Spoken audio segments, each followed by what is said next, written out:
by what they've read and seen since, describing essentially what they remember. It's just a nice part of the world. It really is. Yeah. Everybody's so helpful. Hang on now. Let's see how our Tinker Toys are all put together here. Have we got any kind of an audio lab? Well, yeah, if you just want to give me a little bit of... Glenn, would you just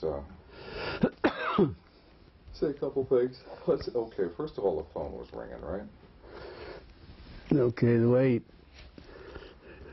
way I became involved in this was started out in the early afternoon, around probably 1:30 in the afternoon, and I received a telephone call from the mortuary officer out at the Walker Air Force Base, Army Airfield Base, and he was inquiring about what would be the smallest possible casket that we could get that would be hermetically sealed. And at that time, I know that we had used like the 4 feet and caskets. We had used those before, but I thought they also made them in a 3/6. So, but he wanted to know if we had any in stock, and I said no. But if I can make a call to Amarillo, I can have him in, by 7 o'clock the next morning on a truck. So he said, I'll get back to you. And that was the first contact that I had with the base. And then what? Then he called back, probably 45 minutes or so later. And he said, I need to ask you some more questions. He said, in case something like this should happen, he said, we need to know what the preparation, what your preparations are for the bodies that had been laying out in the elements, And he said, we need to know also what if your treatments of the bodies are the remains, what could you do to them, and if your treatments, would it change any of the chemical breakdown of the tissues, the blood? Would it make a difference? And I said, I thought probably it would. And I said, of course, he knew exactly how we would treat those bodies because we have an outline from them and what we really have to do. I think he already at that point knew exactly what we would have to do. Did he disclose to you what he had? No. I told him, I said, if you have a problem, if you want, if you have something you don't really know what to do about it, let me come out, and I'll, try to help you do whatever you want to do. And he said,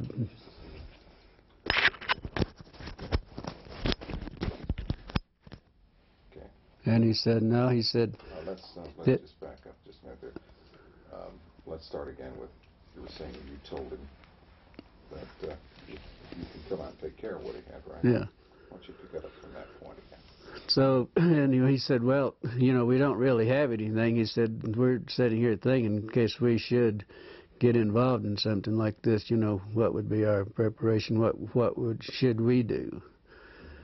Then I went through, I said, do you really want to know how we would do it? Well, yes, we would like to know.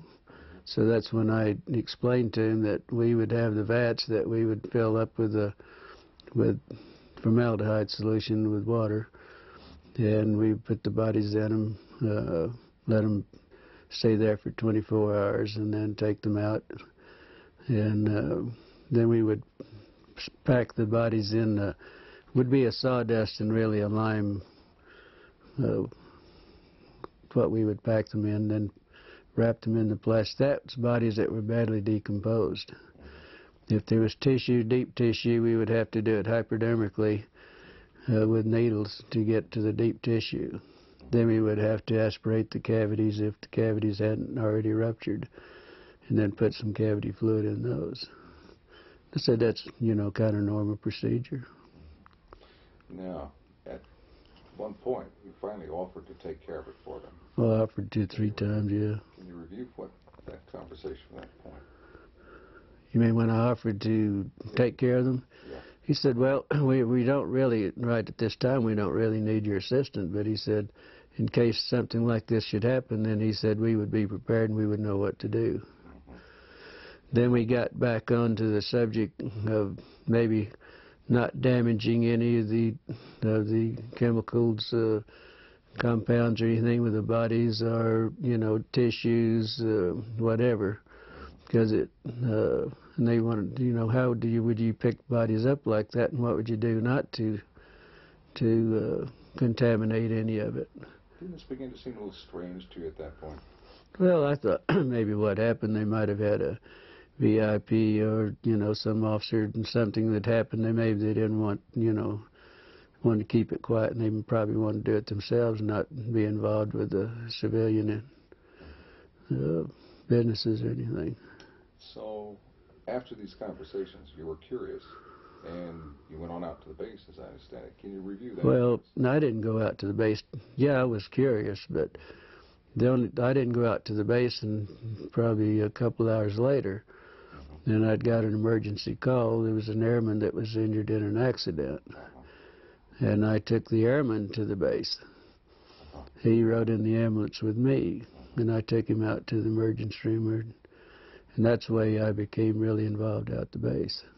I didn't go out just because I was curious. Give me the sequence from the time you picked up the airman and just describe to me. Well, when I got the call, I left the funeral home, and the ambulance went to the scene of the accident, picked the airman up. I did not place him on a stretcher because he had a head injury in the nose. I think his nose was fractured. So I did some minor first aid, and then he sat in the front seat with me all the way to the base.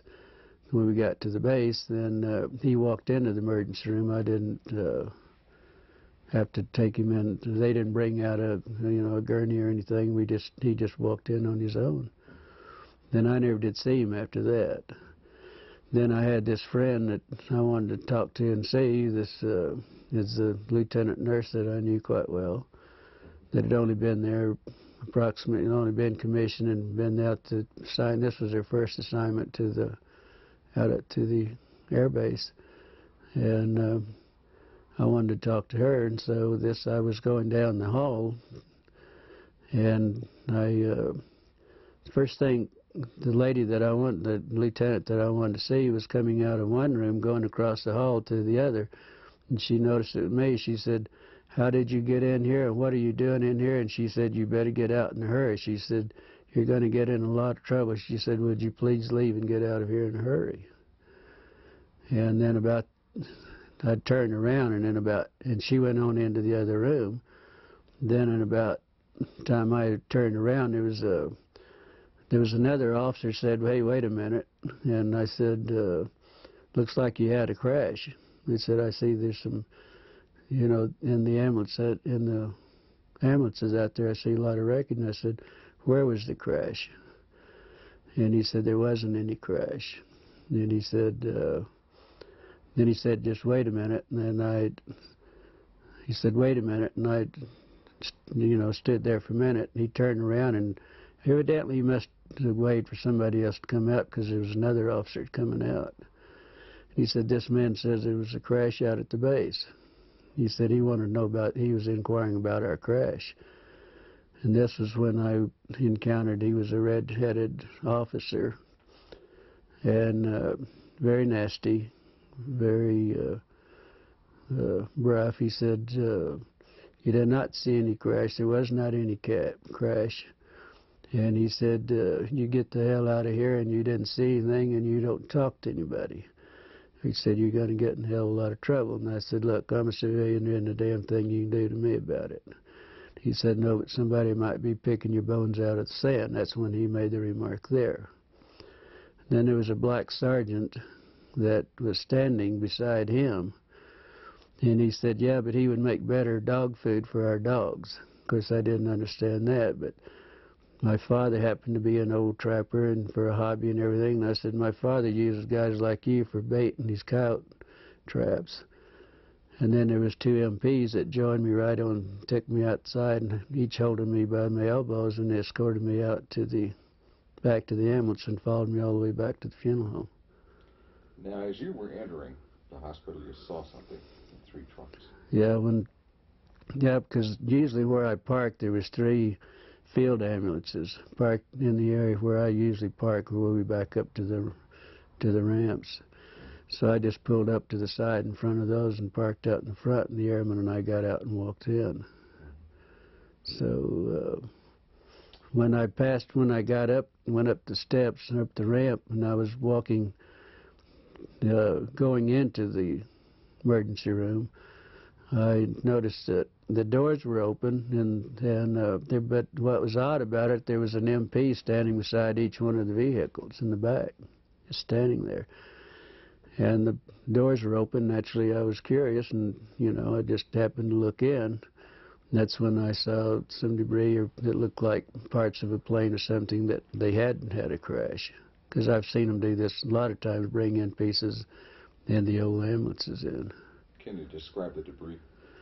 Yeah, I noticed in 2 of the ambulances there was some debris that was probably 2.5 to 3 feet, long and probably high, that was propped up on the side of the ambulance there. They were kind of in the shape of maybe like a half a canoe. They were like the front part of a canoe. And it looked like it might be aluminum, but it looked more like the metal looked more like stainless steel that had been heated. It was blue, kind of a bluish tint to it. But what was odd about it, it looked like around the curved part in the front of the canoe there was some designs or something. It kind of reminded me of maybe some Egyptian signs or whatever. And it was probably about 3 inches in high, and probably the length of what the wreckage I saw, it looked like it was the length. And the same thing was in the other ambulance too. I mean, I saw practically the same thing. The pieces that were practically the same size, and the insignias looked like whatever that might be was part of the wreckage. How did your friend feel about what she saw? Well, I didn't know really until the next day. And I called out. I kept trying to get a hold of her because naturally I was curious and I wanted to know what was going on. And so I called out the next day, and then probably around 11:30, she said, "I know you've been trying to get a hold of me, but I haven't been available."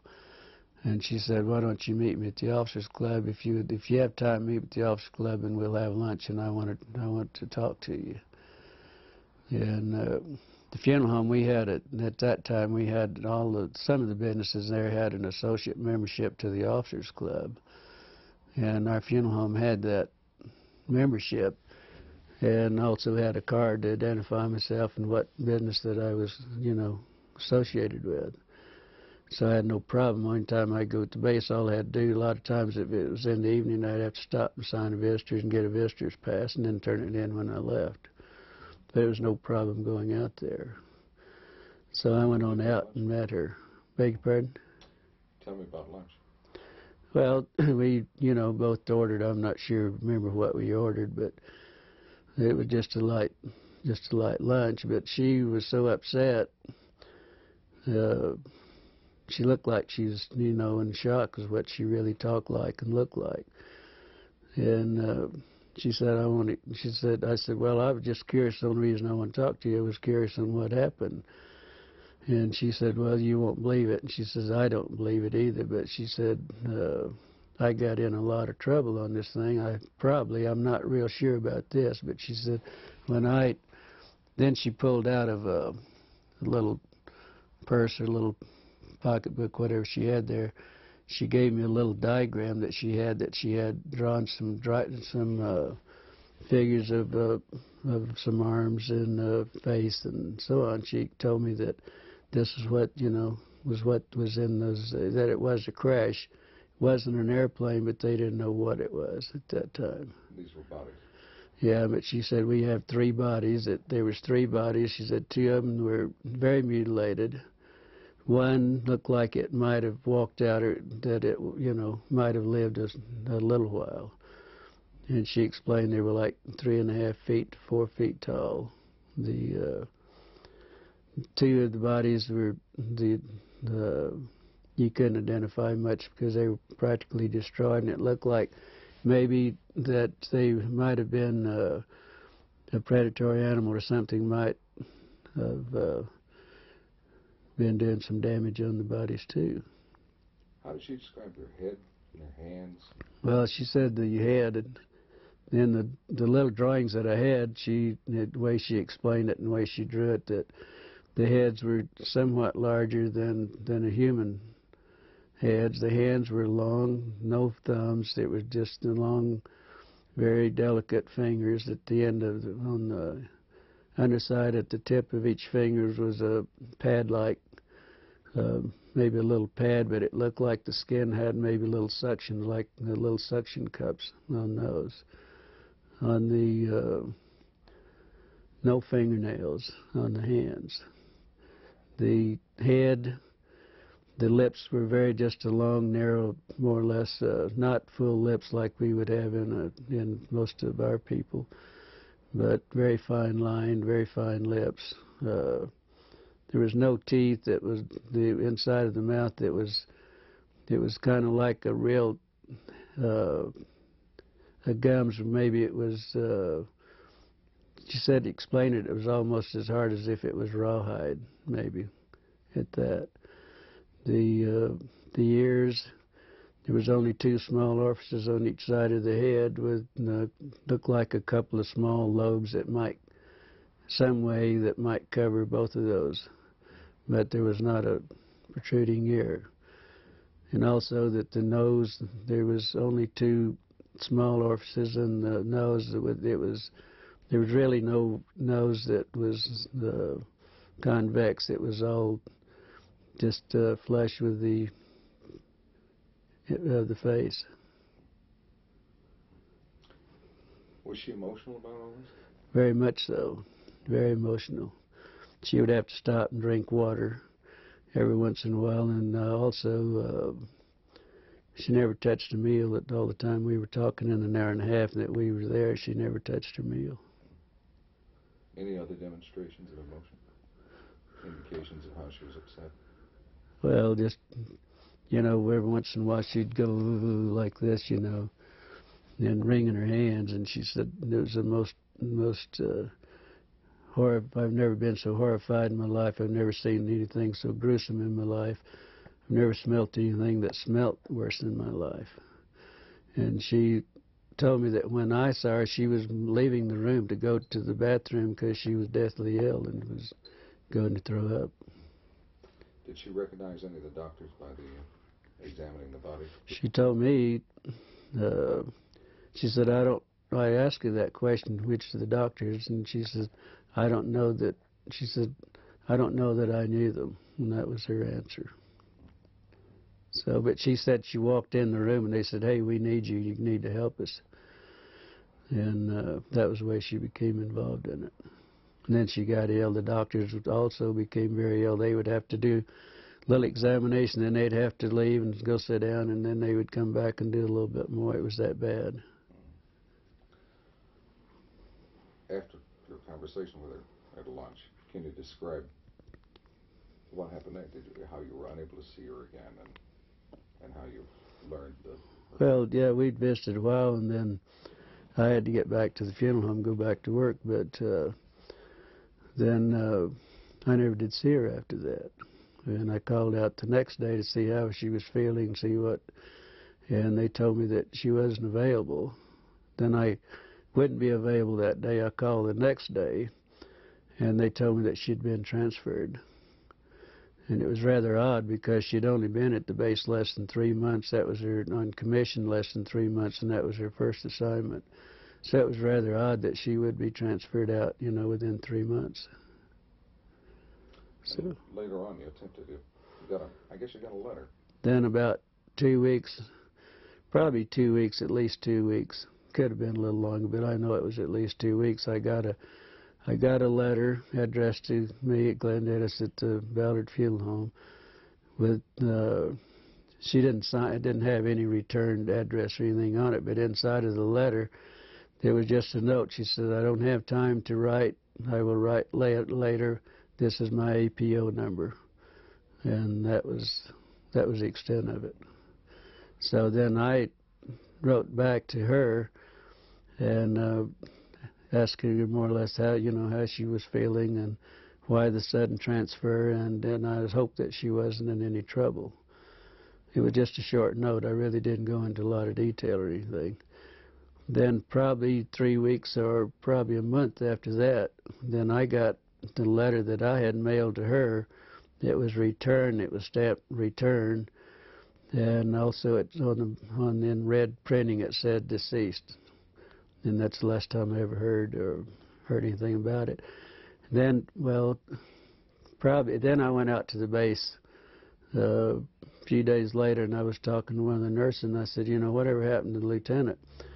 And she said, well, the rumor is that we heard that she was killed with 5 other nurses in a training mission in a plane crash. And that was it.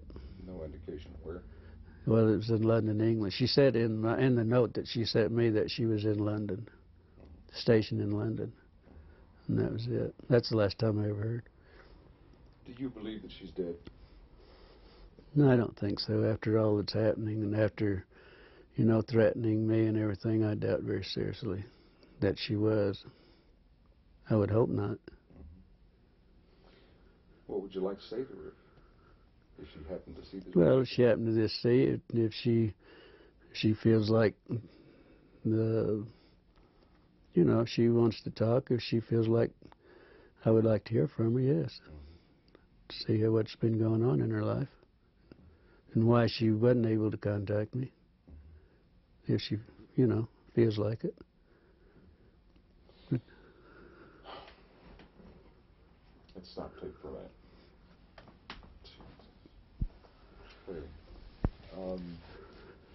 Now, the sheriff told your father you were in trouble.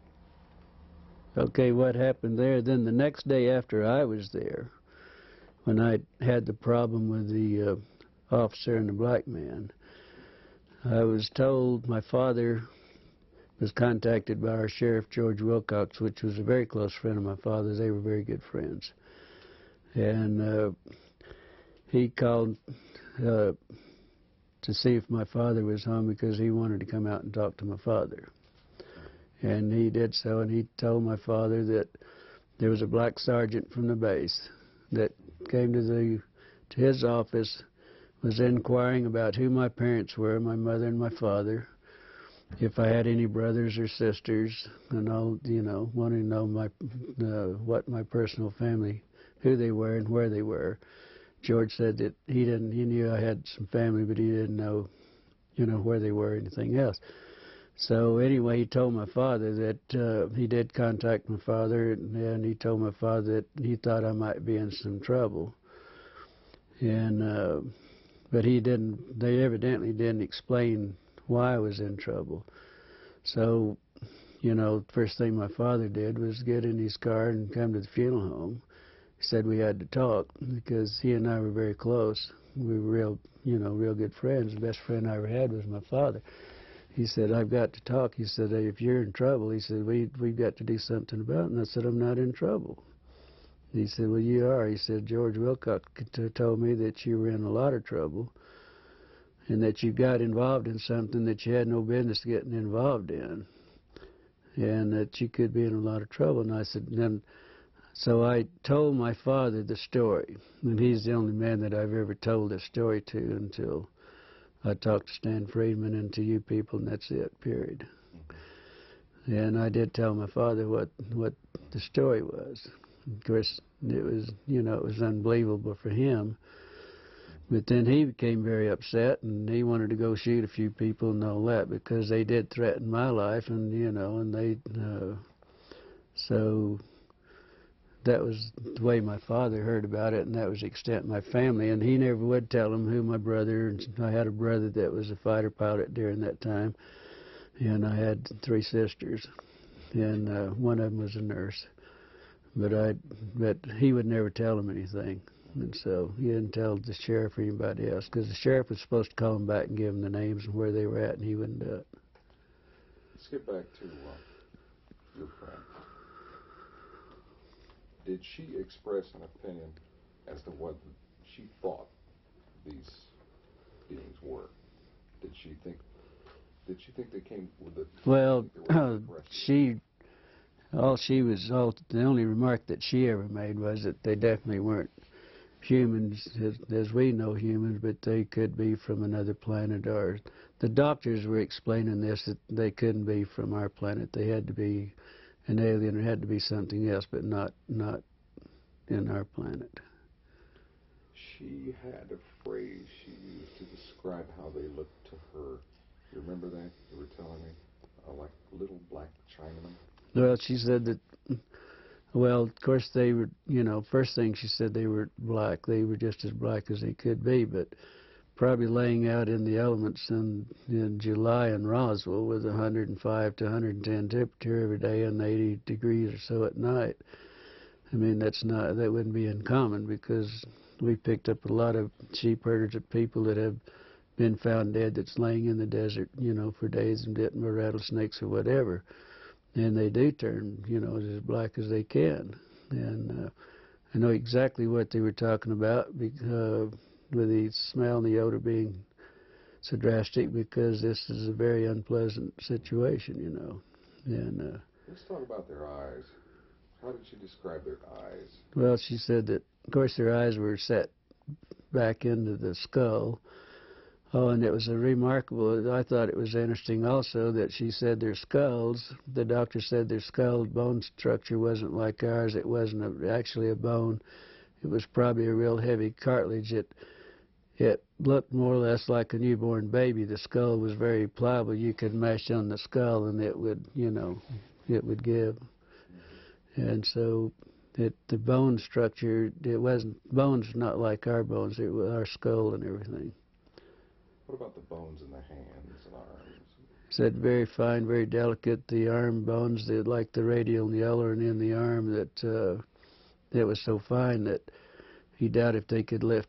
She said they doubt if anyone at that size and the arms at that could lift 50 pounds on the earth or anywhere else. They doubted they had that strength.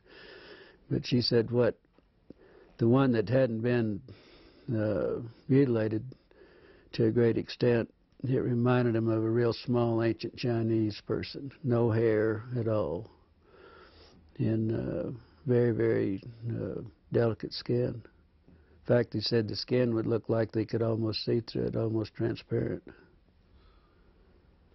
Why don't you give me a paragraph on the ears and the nostrils? Well, the ears, like I think I stated to you, that the ears, there was a couple of small orifices, one on top of the other, with two little lobe flaps, one over the other. They didn't really know if they had any significance, how they worked or what. They didn't go into that. The nose was only a couple of very small orifices, holes right there, just above the lip line. But it had, there wasn't anything covering it. And it was just like two small indentations there, and that was it. Said it was very unusual. Does anyone else, Don, Kel, do you have anything that you think you're talking about the hands. The hands. Yeah. The hands. Well, there was one hand. There was one hand that evidently wasn't attached to the arm. And she said that where she got sick and left the room was that this doctor had the long forceps and picked the hand up and turned it over. And that's when they noticed that there wasn't any thumb. None of the bodies had any thumbs or anything. They were just long, very fine, very delicate fingers, no fingernails. But right at the tip of each finger, it looked like there was a pad. And in this pad, it looked like it might have had very small they were like little suction cups, but very minute suction cups. The doctors, that's the way he explained it, that was looking at it. Let's have tapes right now. Okay. We need to get the arm as well. Okay, yes, the Which arm. goes with that. We need to go about the arm. I'll see to it that we get some dubs of other people's interviews. I just go to Kmart or wherever and buy the... I think we have the tape going now. Why don't we start with the... Well, he talked about the hands, so for continuity, it might be good to go to the Oh, arms. this will all be edited anyway, but we can start wherever you like. You want to go with let's start with the arms, okay? Anytime. Oh, we don't forget the camera. Seeing if he was ready. It's not there. Yeah. It's not there. That's all right. But you were asking me to describe the arms, and this was another thing that the lieutenant brought out, that it was very the difference between theirs and ours, that from the wrist to the first joint here, that it was probably 1.5 times longer than the top part up here. It was very odd looking. It was very odd, she said.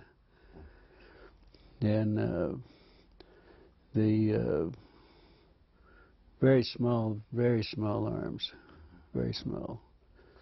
Bone structure? Bone structure, of course I asked her about the bones, because we were talking about the wrist bones and everything, and she said it was very similar to ours, but the bones were so small that their bones probably wasn't in the arms, wasn't any larger than my finger. Wow. So. Okay, now give me 2 or 3 sentences on how they were dressed. If they were dressed. We never mentioned it. Exactly. Never talked about the dress. Did she say anything about sex, or was she able to determine? She said she really never, she was so sick and everything that never even entered her mind.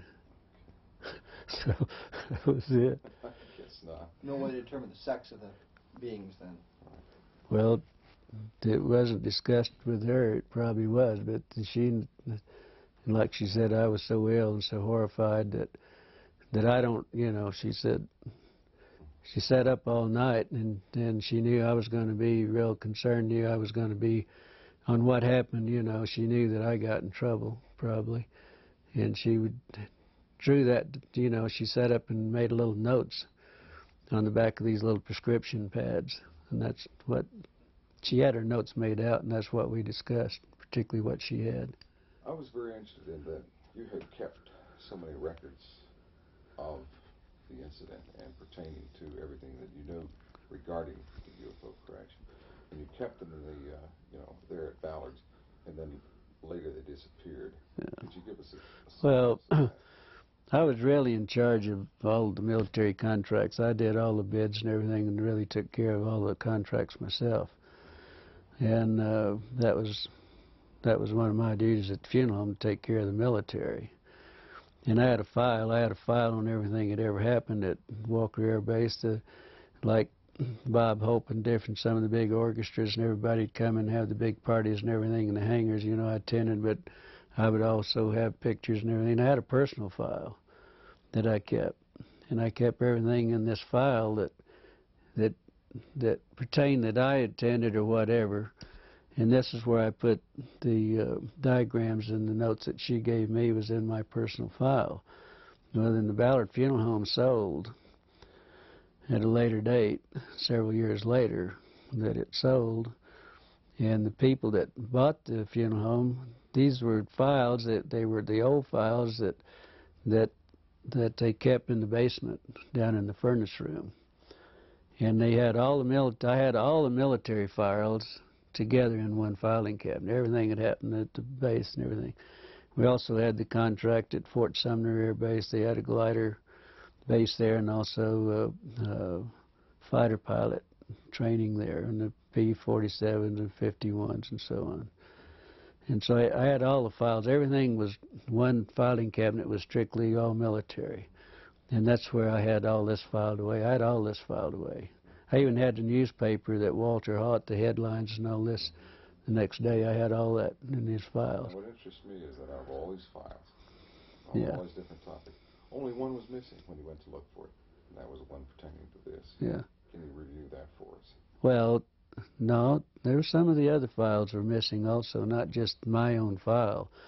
But my file was in the same,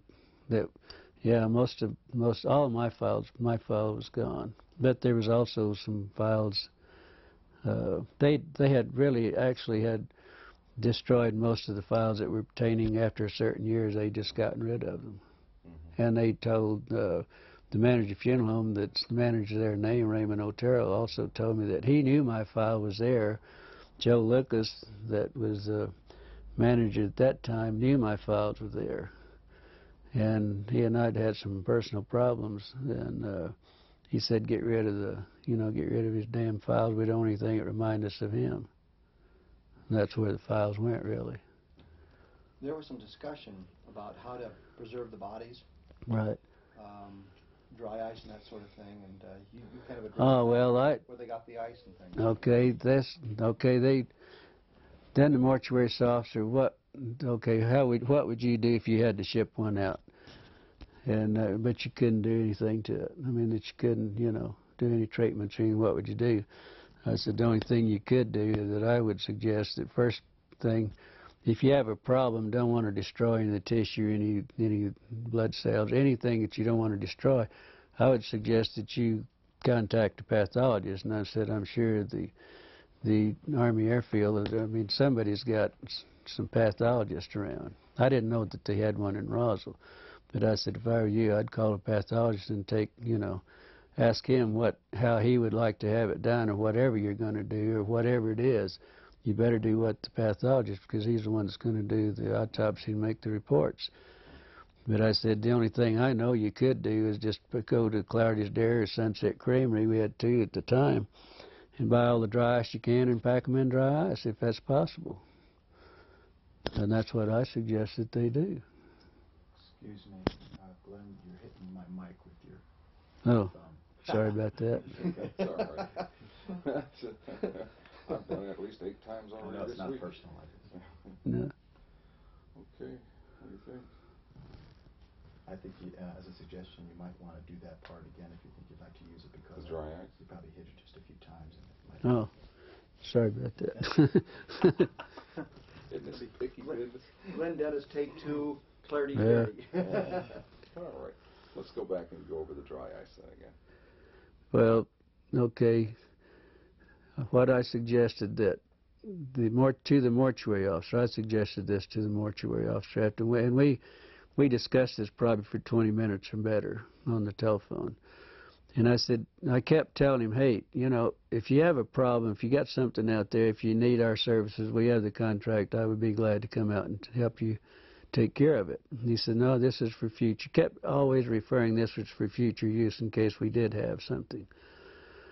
But then I said, well, first thing you better do, you better get a hold of a pathologist. I don't know whether you have one at the base, but I know you probably have the top pathologist, something similar to those words. And I said, that's what I do, and you better let him give you the instructions, and then you better do what he tells you to do, because he's the one that's going to do the autopsy. And if it's this sensitive, you better do what he tells you. But I said, the only other suggestion I can make, that you go to Clarity's Dairy or you go to Sunset Creamery, buy all the dry ice you can and pack whatever you have, whatever the problem is, you better pack it in dry ice and then do whatever you have to do with it, because that's the only way. They tried to put it in the morgue. Out at the morgue, they had 2 refrigerated body compartments that we used to put them in, and then we would go out and get the bodies from there. But they always brought the airmen to us, but on the dependents and everything, we went out for them. But they weren't cold enough, and it became so offensive, they were afraid they were going to, upset everybody in the hospital. So they later moved them over to a hangar. And that's the last that she knew anything about them, too. The lieutenant knew anything about them. But she didn't know how they moved it or anything about it, but they were taken to a hangar. Because the odor was so offensive, like they said, it was upsetting everything. That's great. So, Fantastic. Did she ever tell you where she thought or where she was told the bodies went from Roswell? I'm sorry? Where the bodies went from Roswell? Did you know where they were shipped out? Did you know where they went? She didn't know. She never told me. She never mentioned any, no suggestion whatsoever. She just said that the last she heard, they were in a hangar, and that's all she knows. And we never discussed anything else. I guess if that takes care of everything, would you like to watch it? Well, there's a portion of it just to get an idea. You don't need to watch the whole. Sure. Yeah. Let's turn it around and watch it. Do you